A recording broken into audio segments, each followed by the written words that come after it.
Hello, I am back again to talk about more books. This is going to be a haul and an unhaul video. I'm snapping them all together. But you know, I thought, why not keep this up? Keep this momentum going of me making videos on books, because that's what I'm interested in making videos about currently. So let's do something productive with that. And this, I was thinking about doing like a haul video anyway, because I recently got back from London and I got a bunch of books there. But I felt like, I don't know if there's enough to talk about there to like justify making a video on it.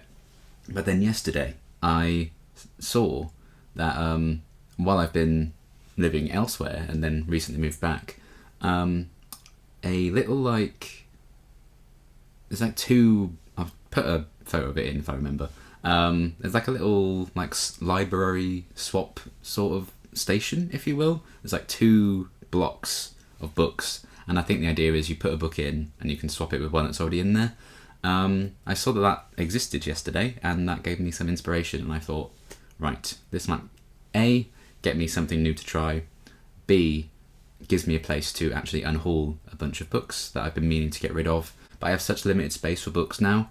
I just need to be a bit more savage about getting rid of them. You know, I've got some that I'll probably take to some nearby charity shops and everything, but I did notice one of the like two boxes of books in particular looked pretty empty. So I thought, why not just fill them up for people and put, you know, looking at the books that are in there, I don't think there's a huge like range of like genres and stuff. So I thought I'd throw in a few new genres for people to enjoy in there. So I'm going to go and do that in a minute, but I thought I'd talk you through everything that I'm going to put in there first. And then I might do an update if I pick anything up in return. I mean, I'm not going to be swapping one for one in all the books I put in, so I'm putting in quite a few books. And there might not be anything that appeals to me, but you know, I think that's a nice community thing. So I thought I would put a bunch of books in there, and hopefully people will enjoy it. And it's just nice to have them back out in circulation rather than them just sitting here, never to be read or never to be reread, on my bookshelf that I desperately need some room on. So that's going to be the plan. First of all, though, I will talk you through some new books that I got fairly recently. There's a couple that I got a little while ago that I thought I'd just throw in because why not? And then the rest came from me going to London last weekend. So the first two I actually got from my friend Connor in Cardiff a couple of weeks ago now, probably like over a month ago, but you know, I haven't read them yet, so I thought I could include them. So I got these two copies. He just had spare copies of both of these SF Masterworks editions, by the looks of it, of The Invisible Man by H.G. Wells and The Island of Dr. Moreau by H.G. Wells. Popular guy. Yeah, I've particularly The Invisible Man is one that's always been on my radar for when I wanted to read, but I have heard of The Island of Dr. Moreau, and that cover intrigues me.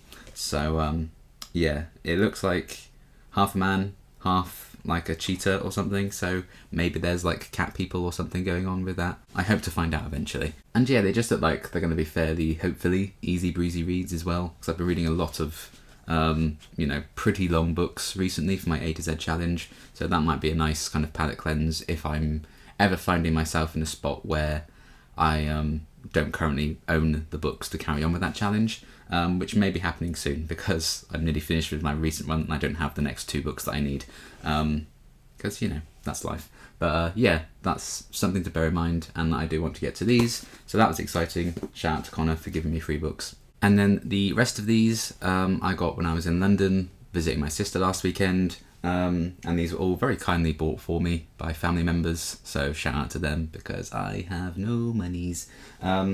But yeah, a couple of these I'll get onto first because they were for my A to Z reading challenge. The first was Isaac and the Egg by Bobby Palmer. This is one that was my choice for I in my A to Z reading challenge. I don't want to say too much about it. I have read it. I don't want to say too much about it because I don't want to spoil that video. When it ultimately comes out, it'll still be a little while off yet. Sorry. But yeah, I loved this. So I don't think I will say any more than that until that video comes out, whenever it comes out. But yeah, this was great. So got that, read that in a day. And then we got Jurassic Park by Michael Crichton? I don't know how to pronounce it. And yeah, this is my choice for J in my A to Z reading challenge. As you can see by the bookmark, I'm just over halfway through it. and I will save my thoughts for the video because, you know, something could drastically change in terms of my opinion in the last half of the book, so we'll see. But we got that little nice shiny cover to keep me distracted. So I got those two from Waterstones in London, Piccadilly, I think it's the Piccadilly one, and also from there, just to group it all together, in terms of the books I got from where, I got the collector's edition of Crooked Kingdom by Lee Bardugo. We be know I love Six of Crows, and this is the second book in the series. I have the collector's edition of Six of Crows, and I've been looking for this one for ages, never been able to find it, so when I saw it calling to me from across the room in Waterstones, I ran as fast as my little legs could carry me and grabbed it. Yeah, if you know me, you know Six of Crows and Crooked Kingdom are my favourite books of all time. So very, very happy to get this. There's lots of like little Easter eggs representations of the characters on the front there in nice shiny gold, and on the back, when you can't beat the odds, change the game, as Kaz Brekker once said. And yeah, it's just a really lovely kind of edition of the story that I love so much. And you've got like a map at the front there. At the back, there's some really nice character art. So we have Kaz Nanej, who I love dearly, and then we have Jesper and Wylan, who I love dearly. We have Nina and Matthias, who I love dearly. And also Kuwei is here as well, who is kind of the unofficial seventh crow, I guess, in Crooked Kingdom. I mean, I think he's kind of overhated, but also he's a bit of a little shit. So yeah, really nice kind of portraits and character art at the end there. And yeah, I just... Oh, this book, man. It's so good. There was recently like I think it was... Is it called Litjoy? Litjoy Crate or something? They did like special editions of the duology, and they sold out the day before I had the money to afford them, and I was gutted. So to pick up a nice new edition of Crooked Kingdom after missing out on those ones has healed a bit of my broken heart. So yeah, it was nice to finally have that to go with my Six of Crows collector's edition as well. So finally have both of those. So I got those on the Friday that I arrived in London. Then on the Saturday, I got these, which are the Thursday Murder Club series by Richard Osman. I got these from The Works. This is a series I've been meaning to try for quite some time because I know they're pretty well received. I know there's a lot of British humour in these, I've heard, and as a British person, I assume I will get that humour and enjoy. And I've just heard there's like some really great character work in this. I know a lot. This is the most recent one. This came out the year before last, I think. The Last I Want to Die. I know I've heard this one's quite sad and made a lot of people cry. So I'm ready to be hurt, basically. But yeah, like murder mystery kind of series. I think it's set in like a retirement home. So like the Thursday Murder Club is like a group of 4 retired people who are like solving murders, which I think is just a fun idea. So yeah, there's currently 4 out, so that's all 4 of these, and I think the 5th one's due out this year. So hopefully I will get to these pretty soon. To be fair, I may have already started this first one. I'm tempted to do a video like trying a brand new series of books, like as like a long running series I could do, and this is probably going to be the focus of the first in that kind of range of videos. If I decide to do it, we'll see. But yeah, I did start that, and I do intend to carry on very soon. And then on the Monday, just before I left and came home, we picked up Martyr by Kaveh Akbar, I think is how you pronounce that. And yeah, this is my choice for M in my A to Z reading challenge, so we just happened to see that. We got this from an independent bookstore in London called Backstory, which is a really nice little independent bookstore. If you're in London, do check it out. They've got like a little like cafe area in the corner as well. It's just a really nice kind of, I like the vibe there. So yeah, we got that from there. I don't know too much about what it's about. I just know it has been very well received. It's about an Iranian man called Cyrus, and yeah, I think he's queer. And if I'm getting it right, if I'm not getting confused with another book, I think it's something to do with like he wants to be an artist and he's like trying to find his way in the world. It's something like that. I don't know all the details yet, obviously, because I haven't read it yet, because I'm still on J and this is M, and I don't currently own my choices for K and L, so I'm not going to be getting to this for a while, but this will be the last book I cover in the next A to Z video. But yeah, it's nice to have that ready to go when the time is right. And that is everything that I've got for my haul. So that's all my kind of new books I recently got. I'm getting rid of some things today and putting them in that little like library swap box thing. So yeah, let me talk you through all the ones that are going to go in there. So the first thing that I'm going to be putting in there are all of these. I've had these for so long. I'm very reluctantly parting with these. These are most of the Sherlock Holmes novels and stories, like a collection. These are like the Penguin editions of them. I really love the covers and the artwork on these, but I did recently, just before Christmas, get a complete box set of the entire Sherlock Holmes stories and novels, which I have now read all the way through. And while I do like the covers and stuff on these ones, I don't actually have the full set of these. There's another novel and at least 2 collections of the short stories that I just never got in this line. I probably could seek them out, but I really like that box set. It's really useful and handy to have. It takes up less room as well. If I finish this set off, it would take up more space in the shelf, so it just doesn't make sense to keep this one, especially because it's kind of an incomplete collection currently. And you know, why fork out to finish this off when I do now have a complete collection over there? It just doesn't make sense to me.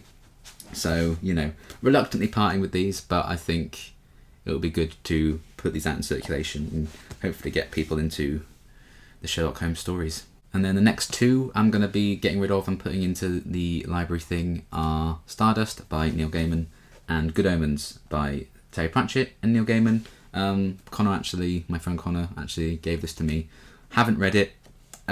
If you've kept up with news in general, you can probably guess as to why I'm getting rid of these. I don't currently feel the need or want to have anything by Neil Gaiman in my collection, so they're going to go.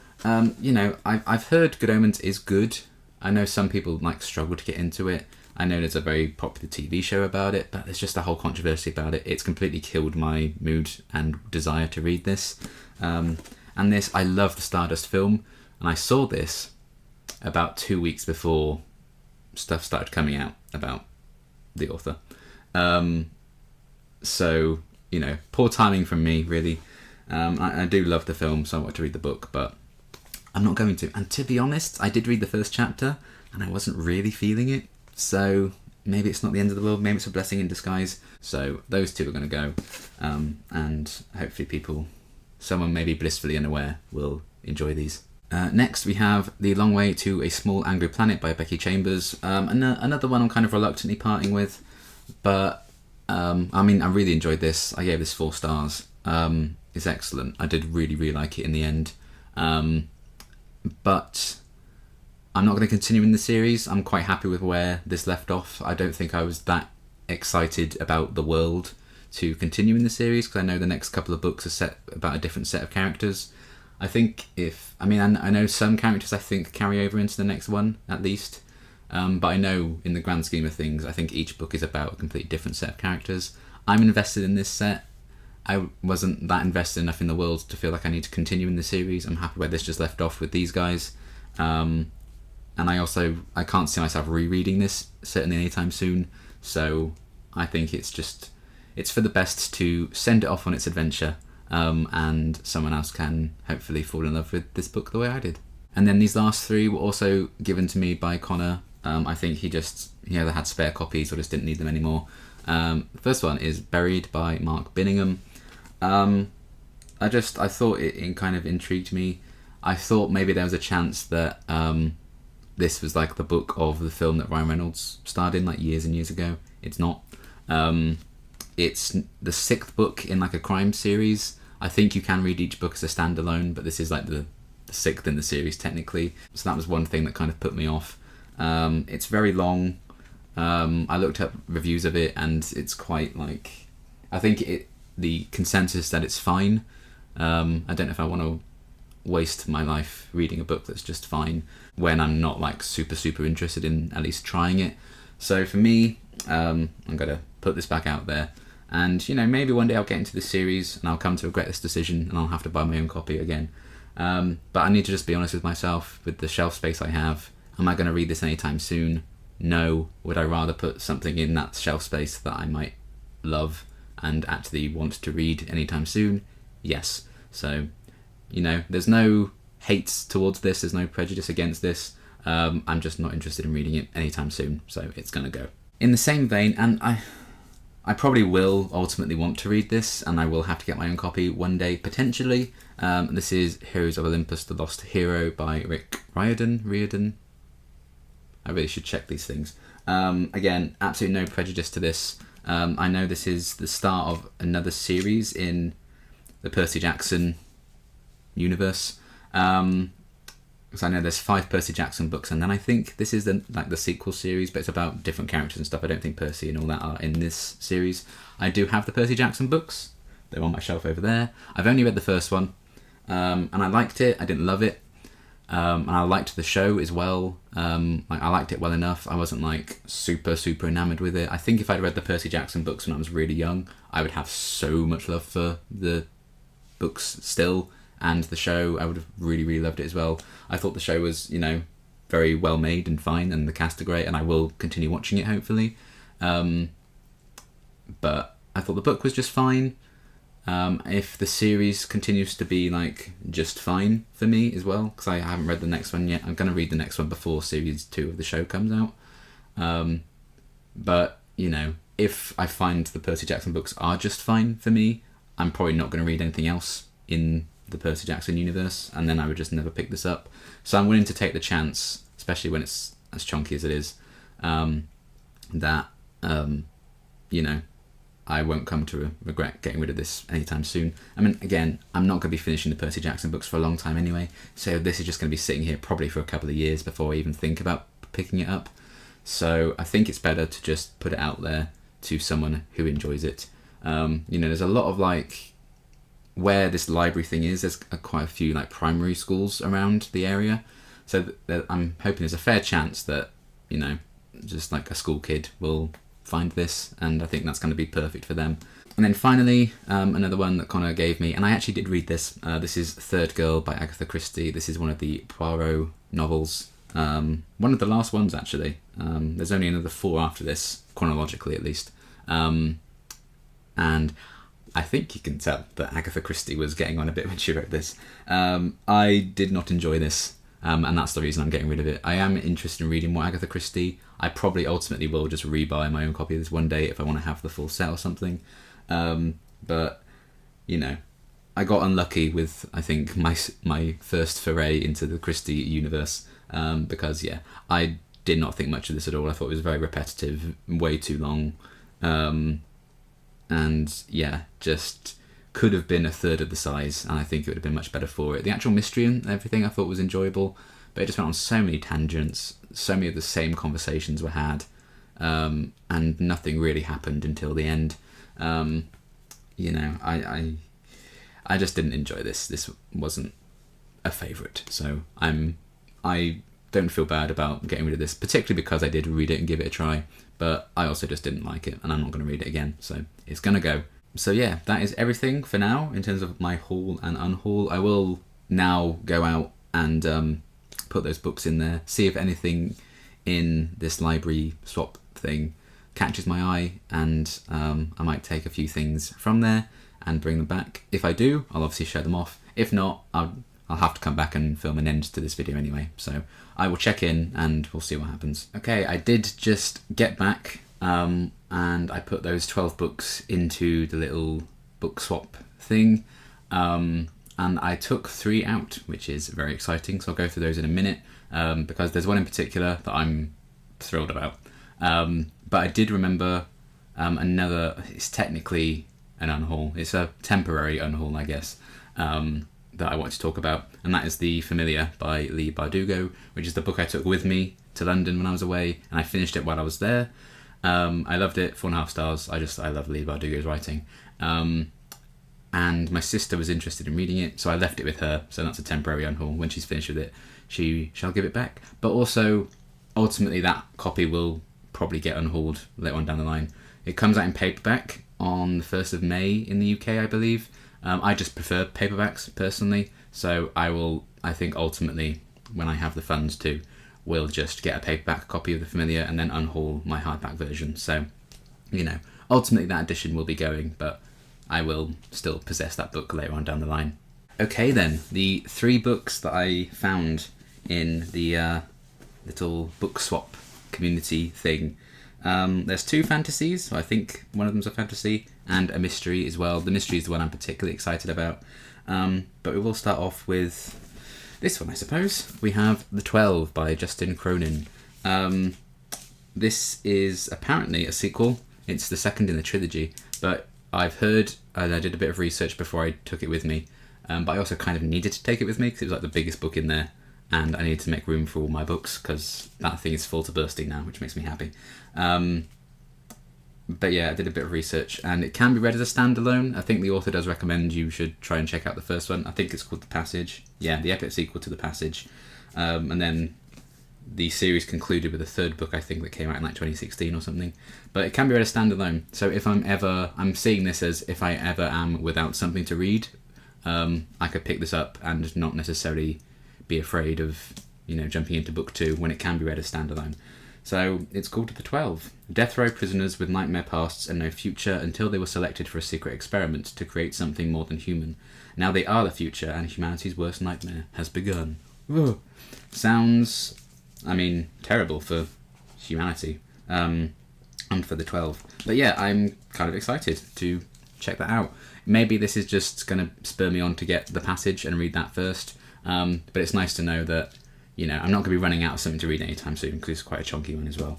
But yeah, in my heart of hearts, I probably will have to read the first one, if I'm honest with myself. But this just looked cool and interesting, and I needed to make room in there, so I took this. I think I'll probably enjoy this when I get round to it. But, it looks cool, and it's a Waterstones exclusive edition, so it comes in an additional exclusive chapter, which is fun. And the RRP is 20 quid, and I love a bargain, so I had to take it. What else was I going to do? So we've got that, and then the other fantasy-esque one, I believe, is Sabriel by Garth Nix, I think.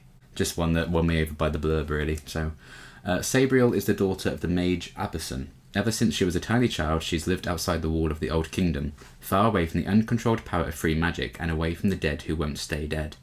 But now her father is missing, and Sabriel is called upon to cross back into that world to find him. Leaving the safety of the school she has known as home, Sabriel embarks upon a quest fraught with supernatural dangers, with companions she is unsure of, for nothing is as it seems within the boundary of the Old Kingdom. There she confronts an evil that threatens much more than her life, and comes face to face with her hidden destiny. Classic kind of fantasy there. I don't know if the previous owner particularly loved this, given the state of it, but I thought the blurb made it sound like an interesting sort of time. If I really, really love it, I probably will seek out a nicer copy ultimately. But as something different to try, I thought I'd give it a go. I'd never heard of this. I thought it sounded interesting. I thought it looked interesting. This was the first one that I saw that jumped out at me, so that was very exciting. It was right at the front, so I think it's kind of been a recent thing that's been put in there. But yeah, I thought this could be just a fun read, so I will give that a try at some point. I don't know if it's part of a series. Oh, it looks like it's the first book in the series, because at the back they are advertising the sequel to Sabriel, so maybe this is the first in the series, so that might be good for me to just jump into then. So yeah, that'll be interesting when I get round to it. I don't know when I'll find the time, but hopefully soon. And then finally, I was over the bloody moon to find this in there. I let out a little gasp of joy, a little nerdy gasp of joy to see the mysterious case of the Alberton Angels in there. One of the booktubers, I guess, that I follow on YouTube is big into mysteries, and she gave this 5 stars and said it's one of the best mysteries she's ever read. So it was on my TBR already, so I had already heard of this one and wanted to actively seek it out. So when I saw that it was in there, I was like, thank you very much. So that was an absolute joy. It's by Janice Hallett, and the blurb reads as follows. True crime author Amanda Bailey knows all about the notorious Alberton Angels cult. There have been dozens of books and films about the Angels ever since the night nearly 2 decades ago when they attempted to sacrifice a baby they believed to be the Antichrist. Sounds fun so far, doesn't it? With all the cultists now dead, apart from their charismatic leader, it seems like there's nothing new to say about the Angels, until now. The Alberton baby has turned 18 and can finally be interviewed, and if Amanda can track them down, it will be the scoop of the year. But rival author Oliver Menzies is just as smart, better connected, and also on the trail. As Amanda and Oliver are forced to collaborate, they realise that what everyone thinks they know about the angels is wrong. The truth is something much darker and stranger, and the devilish story of the Alberton Angels is far from over. That just sounds really intriguing. I am very excited to get to this. I think it's a fairly recent one. It only came out in the last couple of years, I think. 2023 this came out, and this is a first edition. So it's only 2 years old, maybe not even that, depending on when in 2023 it came out. So I'm really excited to check this out. So it's like a mystery kind of deal. It's like a multimedia thing as well. So, there's text in there, but also there's like phone conversations and, articles and things like that. So it should be a really fun, interesting time. And yeah, just because, someone I follow on YouTube raved about this, I had it on my radar, and to see it in there, I was very happy about. So yeah, that was definitely my big win of the day. That made the entire trip worth it. Not just to like fill it all up with a bunch of new books for people, but yeah, very exciting. So I found that library thing yesterday. That is now full to bursting with things. There's like an adults section and then like a kids section, like the two boxes as adults and kids. So I sadly don't have much for kids. They couldn't really put much in there. But the other section, I just shoved like 12 books into it, and there's a lot of choice in there for people now, which is exciting. And obviously I took those 3. So yeah, I'm very, very happy to have done that. And I've got some new books to read ultimately down the line. So, it's a win for everyone. I think next time I have books to unhaul, just because that was so like full to bursting now, I probably will just take them to charity for the next one, and then maybe the time after that when I have more to get rid of, because I've got 2, maybe 3 like boxes in the loft of books that I took with me and just didn't have room to keep in my room. So I need to go through all those, and there's probably going to be some in that I unhaul as well. So I'll probably keep going backwards and forwards between charity shops and then that little local community thing, in terms of where I put my unhauled books. So yeah, that was a great discovery last night. We were just going out on a Saturday night, and we saw that on the way, and I thought about nothing else since. So very glad to have done that, particularly to get the mysterious case of the Alberton Angels. I genuinely was gobsmacked to find that in there, and in pretty good condition as well. So yes, big win. And yeah, I get to nerd out about some new books, which is always fun. And it didn't cost me anything. A very successful day, a very successful unhaul and haul. So, some of those I will obviously let you know how I feel about them, because some of them are part of my A to Z challenge. Maybe some of these will be in different videos later on down the line. Who can say? It depends how long this momentum of making book-based content runs for. But right now I'm really excited about making videos about them, so I'll keep going. But that is going to be everything for this video. I hope you enjoyed. And yeah, if you have any recommendations for stuff and everything, do let me know. And I will see you when I see you.